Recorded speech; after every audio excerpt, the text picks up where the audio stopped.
His life was filled with tragedy and triumphs. Death is the ultimate leveler.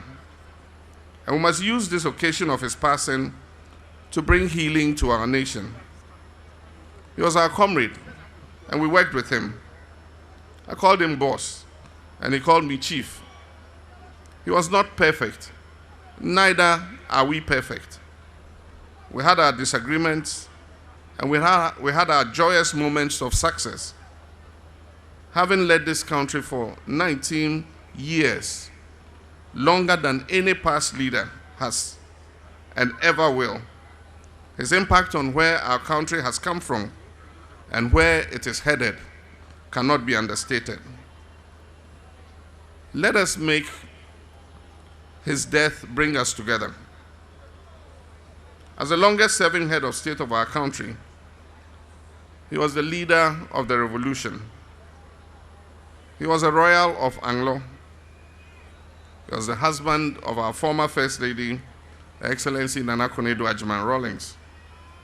He was the father of Zaneto and her siblings. And also importantly, he was the founder of the National Democratic Congress, the NDC, and he was also a former president. So all these interests own the man, and these interests must come together to give him a simple but befitting farewell. What happens with our mortal remains are ephemeral. As was said by Shakespeare in the book Julius Caesar, the evil that men do lives after them, the good is often interred with their bones.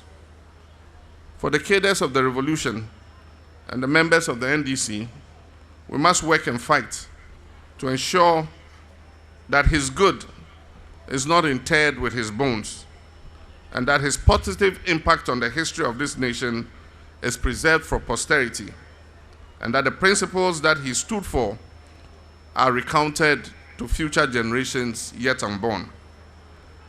Thanks to the organizers of this vigil, and may all who knew and appreciated him continue to celebrate his life. Knowing him and having worked with him, we all recognize his distaste for flamboyance, pomp, and pageantry.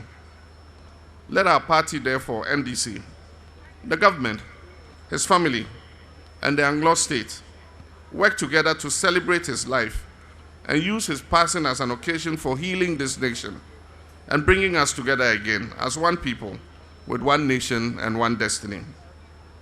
These flaming candles we hold in our hands are symbolic of the good fight he fought.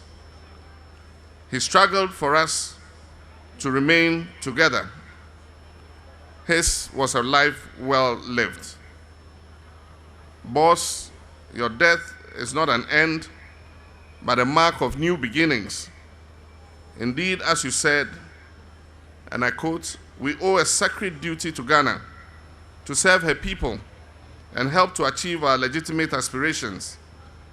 The worst crime is to abuse the trust reposed in us and thus destroy the hope of our people that the sacrifices we make will yield a better future for all of us.